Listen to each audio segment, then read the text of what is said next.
What new start are you being called to make right now? Know that you are free to be yourself and to live your truth. So stay tuned for some tips and tools of how you can align more with your truth and step into your power during this beautiful time of transition. Welcome to the collective frequency upgrade for June.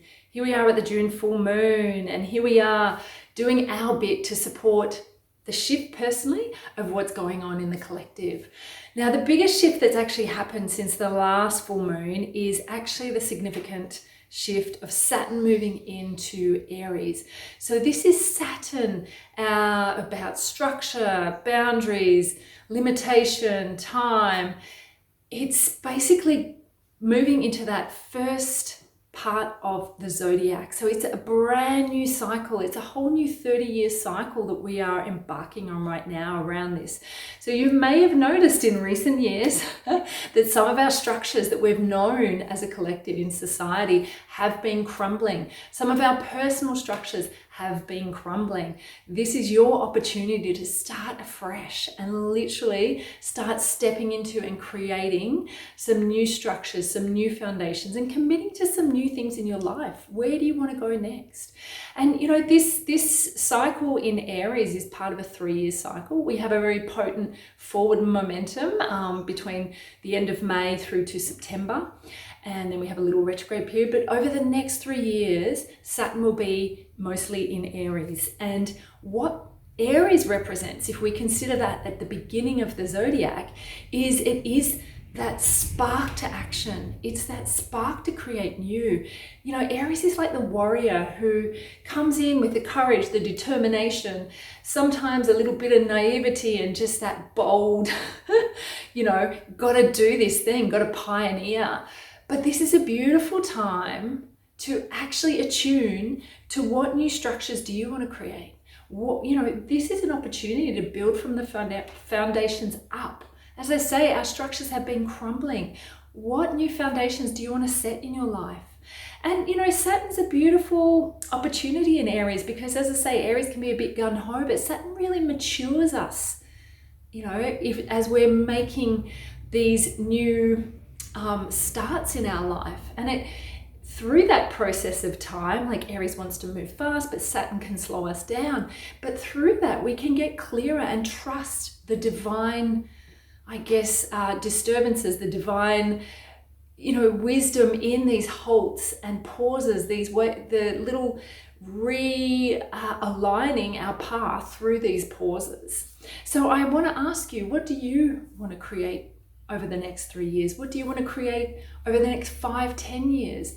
And actually, I'm going to bring it back even a little bit more for us here in the Southern Hemisphere. We are in this potent time close to the winter solstice. So this is our darkest time of year.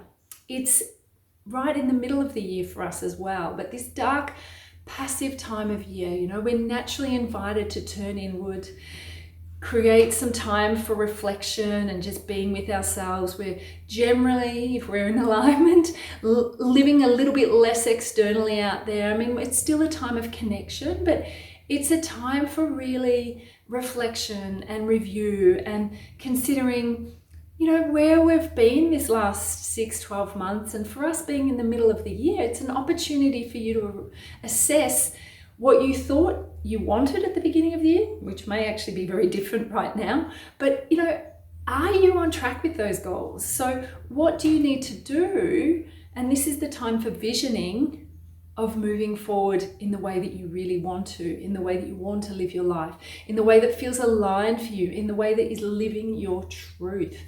So using all of this energy right now, we're going to take a little bit of a look at the collective and with using kinesiology and how we can support you to actually step more into your truth at this time. And just as you're starting to allow those, the vision, all those images, all the potentials forming for you right now, and really work with that solid inner self to move forward in the direction that you choose. So, okay, so I guess the other thing that we need to bring in now is that we are in Gemini season, and I know Gemini season quite well. I've just had my birthday, and it's basically Gemini is very much about the mind and the intellect.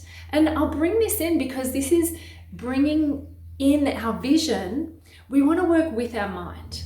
We want to consider the beliefs, the reactions, the various perceptions that we have, and are they working for us or against us to create our vision? Are we allowing fear and it could be people pleasing, it could be all the shoulds, whatever, the potential for fear of judgment that is stopping us from really stepping into what we want to do and what we want to create.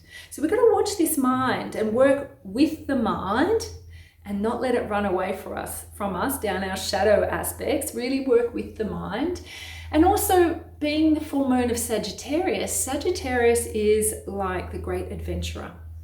So we want to kind of use the mind to help us create the vision of what our next adventure will be. So now is this time, as I say, in this reflective, quiet time, to really get clear on the vision, to really work with what you want to create so that you can step into that really clearly and confidently using that Aries energy when the time comes, which for us will be in that springtime, in the coming months as the days start to become longer and we can start to take action on these dreams. So let's take a little bit of a look at the kinesiology of things to see how we can balance you individually, dropping my books, to support the collective and therefore support everyone around you in actually living an aligned life. So, so the words that are coming up is being allowed to freely be yourself, yet still be safe.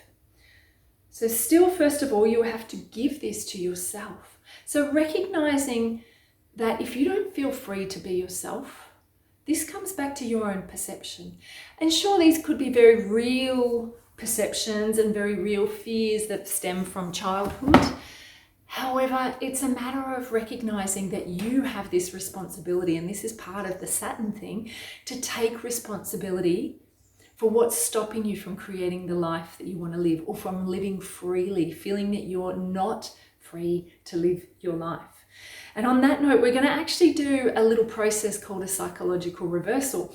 And what happens with the psychological reversal is we could go, I want that, but then there's a part of us going, I don't want that. So it could be that I want to head in that direction, but actually I'm really afraid that I'm going to let all these people down, so I don't want that. Little things like that. It could be I want to go on a diet, but then I'm going to miss out on my favorite foods. So it's like we get pulled in both directions. We have this psychological reversal that prevents us from actually stepping fully into the life that we want to live. So the psychological reversal that's coming up is I am free to be myself. So there's an aspect playing out in the collective that says, I'm free to be myself. I know this. But then there's this other aspect that says, I'm not free to be myself. And that stops people from actually doing what's right for them, from living their truth, from, playing out all these roles perhaps that they've actually been playing for other people to please others or be there for others or put others' needs ahead of their own instead of freely choosing for themselves. So to work with this particular psychological reversal, what we're going to do is we're going to work with the small intestine 3-point. And this is on both hands, but I'm just going to work with one hand. So I'd like you to work with one hand to begin with. And basically from the outer edge of the little finger, if we head down to the knuckle, the side of the knuckle that's closest to the wrist, and just on that edge there is our small intestine 3. And what we're going to do is we're going to tap that. And I'll just read to you a little aspect about what this point actually supports with. So basically this point brings the flexibility needed to overcome obstacles which block one from staying on their course.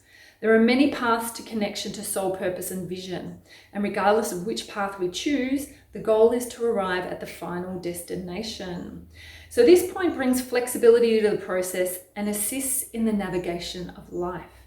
It strengthens interdependence and clarity, allowing for the discernment to know how and when to ask for assistance in order to create situations of positive outcome. It strengthens trust in the divine plan. So working with this energy release point empowers trust, a trust that comes from the connection to your inner wisdom and intuition. So a trust that evolves from the practice of discernment and alignment to truth. So this is a bit of what I was already talking about. So it's a beautiful way to stay true to your truth and support you in being discerning in what you're choosing, and also in that way trusting that divine plan. Now I said sometimes we get diverted, if you like, from what our expected plan is, but we've got to trust that divine plan, and also trust that if we are being called to live our truth in a particular way, then that is part of the divine plan. And whatever falls away, or whoever you potentially disappoint or have to say no to, or whatever along the way, that is also part of the divine plan for yourself and for them. So working with this point, as I say, take one of your hands and start, if you place that just under your ribs, so basically at the bottom of the ribs, it's like cupping the base of the rib. And if you start tapping that small intestine 3 point at the edge of the knuckle, and just say to yourself, I'm free to be myself. I'm free to be myself. I am free to be myself. I'm going to bring something else in here now. I am free to live my truth. I am free to live my truth. I am free to live my truth. Okay, and we're going to swap hands now. So once again, following the outer edge of the finger, the little finger down to the knuckle, the edge of the knuckle closest to the wrist, placing over the other rib, just cupping that rib, and gently tapping and saying, I am free to be myself. I am free to be myself. I am free to be myself. I am free to live my truth. I am free to live my truth. I am free to live my truth. Beautiful. And just allow yourself to bask in that for a moment. It may be something you want to write down. I'd love to hear, if you feel to share, where you're headed, what came up for you, anything around this. It's always really beautiful to know what you're journeying with personally, and that this does align with this collective energy that comes up. So just one more thing to actually work through here with this, and this is just a statement for you to take with you to really allow you to step into your truth, allow you to really start honoring that truth, honoring what's right for you, honoring what you're choosing on your path of alignment. Like if you're really truly honest with yourself, what would you choose? Where are you preventing yourself from living your truth? Where are you preventing yourself from really stepping into what you want to create? And remember, these structures have been falling down for a reason, so that you can step more into your authentic self, into your path of alignment. So please, I'd love to hear what you're creating, what you want to create, what you're choosing to create, and how you're going to step more into that path of alignment for yourself and live that truth. So if you repeat after me, and this is with every cell in your body, with your heart and soul and every cell of your body, I make the commitment to kindly, gently, lovingly and supportively accept the joy gained by recognizing, following and communicating the truth in my heart. So I'll say that again. I make the commitment to kindly, gently, lovingly and supportively accept the joy gained by recognizing, following, and communicating the truth in my heart. So may you recognize, follow, and communicate the truth in your heart. The time is now to live your truth. Why would you do anything else? Sending you so many blessings, sending you so many blessings in this time of darkness and this time of reflection, this time of inner stillness. And really, I invite you to get clear on what it is, what your truth is, what you want your new foundations to look like, your new structures you're going to build at this potent time. And may you go forth into the world and create a beautiful life for yourself and all those around you.